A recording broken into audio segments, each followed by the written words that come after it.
A Bíblia é um livro de história, mas é diferente de qualquer outro livro de história disponível em qualquer biblioteca pública. A história da Bíblia começa com a criação da Terra e termina com o fim do mundo. Nenhum outro livro de história abrange uma gama tão ampla de eventos no planeta Terra. Isso se deve em parte ao fato de que ninguém estava presente no início para testemunhar e documentar, e, portanto, ninguém pode escrever sobre o começo do nosso mundo. Somos as únicas pessoas no mundo que sabem como tudo vai terminar. Isso é único. Se você acredita na volta de Jesus, este vídeo é para você. Assista até o final para descobrir sinais reveladores. E não se esqueça de se inscrever no canal para mais conteúdos como este. A sua jornada de conhecimento está apenas começando. O Senhor não revelou o futuro para seus seguidores apenas para satisfazer sua curiosidade, mas para prepará-los para o futuro, para que não fossem surpreendidos quando ele chegasse e para que não o interpretassem erroneamente. Devemos ser gratos porque Jesus foi tão franco ao compartilhar o que o futuro reserva para nós. As pessoas perguntam se estamos nos tempos finais. No entanto, a Bíblia fala dos últimos dias, e estamos nos últimos dias há 2000 anos. Os últimos dias começaram no Pentecostes, onde a primeira profecia dos últimos dias foi cumprida. Cada geração cristã deve viver pronta para o retorno do Senhor. A Bíblia é um livro cheio de previsões. Suas páginas contêm 735 previsões sobre o futuro. Uma previsão pode ser encontrada em 1/4 dos capítulos da Bíblia. Do começo ao fim, é basicamente um texto profético, embora alguns livros se concentrem mais em previsões do que outros. 596 das 735 previsões de fato ocorreram e se tornaram literalmente verdadeiras, de acordo com a previsão das Escrituras. Portanto, 81% de todas as profecias bíblicas já se tornaram realidade, e algumas dessas profecias foram feitas séculos antes do evento. Não é preciso muita confiança para acreditar que os restantes 19% também acontecerão. É uma pontuação muito alta. A Bíblia se mostrou 100% correta para cada previsão que poderia ter sido cumprida até agora. Do restante, a maioria está relacionada com o retorno real de Jesus e o que acontece depois disso. Quantas dessas previsões ainda precisam se tornar realidade antes do retorno de Jesus? A resposta é cerca de 20. E estamos observando para ver essas coisas acontecerem primeiro antes de esperarmos o retorno do Senhor. Jesus nos disse para assistir e orar. O que devemos assistir?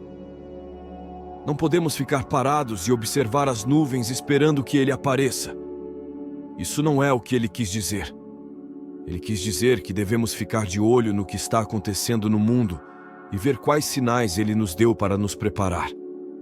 Então vamos olhar para Mateus, capítulo 24, onde os discípulos perguntaram a ele: quais serão os sinais do seu retorno?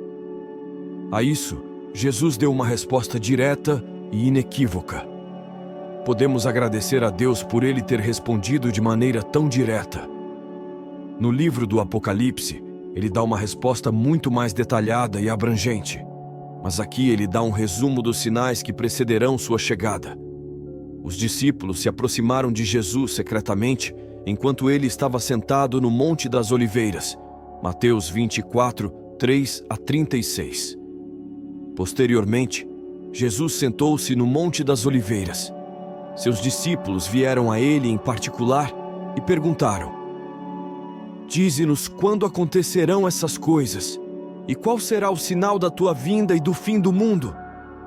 Jesus respondeu: cuidado, que ninguém os engane, pois muitos virão em meu nome dizendo: eu sou o Cristo, e enganarão a muitos. E ouvirão falar de guerras e rumores de guerras. Vejam, não fiquem alarmados, porque é necessário que essas coisas aconteçam, mas ainda não é o fim. Nação se levantará contra nação, e reino contra reino. Haverá fomes e terremotos em vários lugares. Tudo isso será o início das dores. Então sereis entregues para serdes atormentados e mortos, Sereis odiado de todas as nações por causa do meu nome. Nesse tempo muitos hão de se escandalizar, trair e odiar uns aos outros.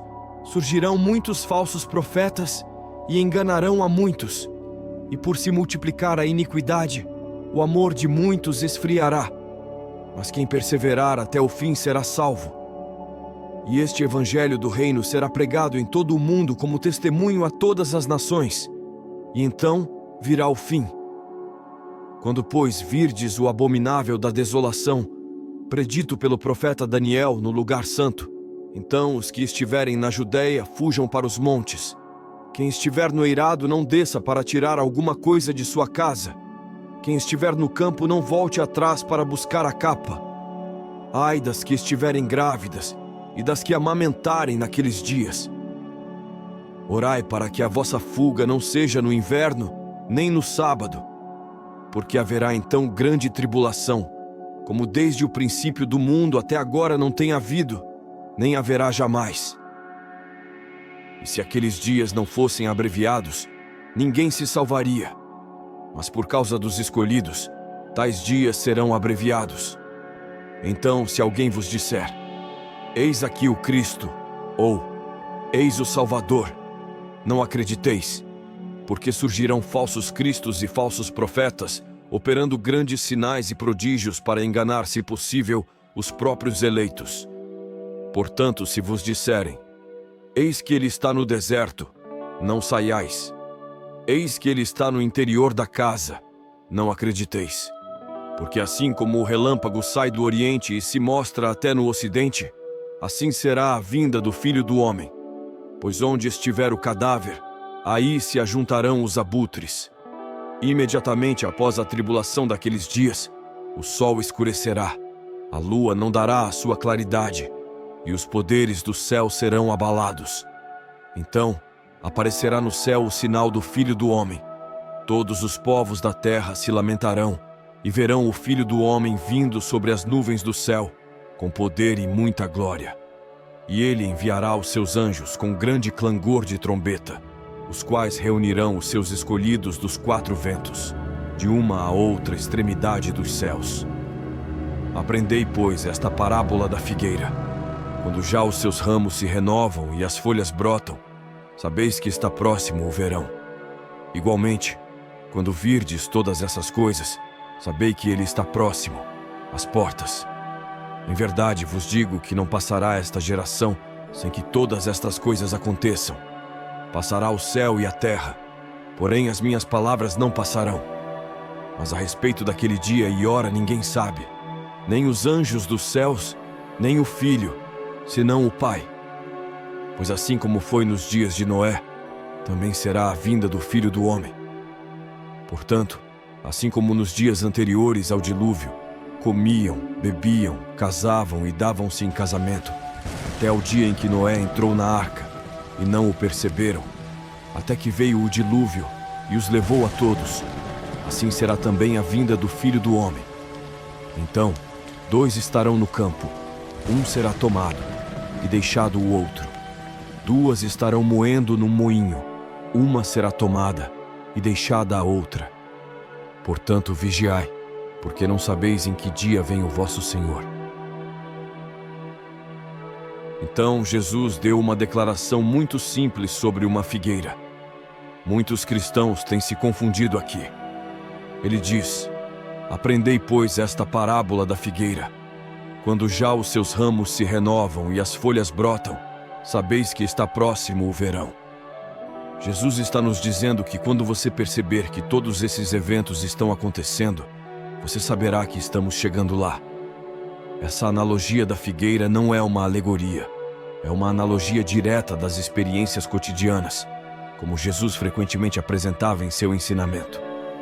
Você vê a figueira fazendo isso, você diz que o verão está chegando, e ele virá da mesma maneira quando você notar esses 4 sinais. Infelizmente, as pessoas têm lido isso como uma simples alegoria. Se você gostou deste conteúdo e deseja continuar recebendo nossos vídeos, não se esqueça de curtir e se inscrever no canal. Obrigado por assistir e até o próximo vídeo.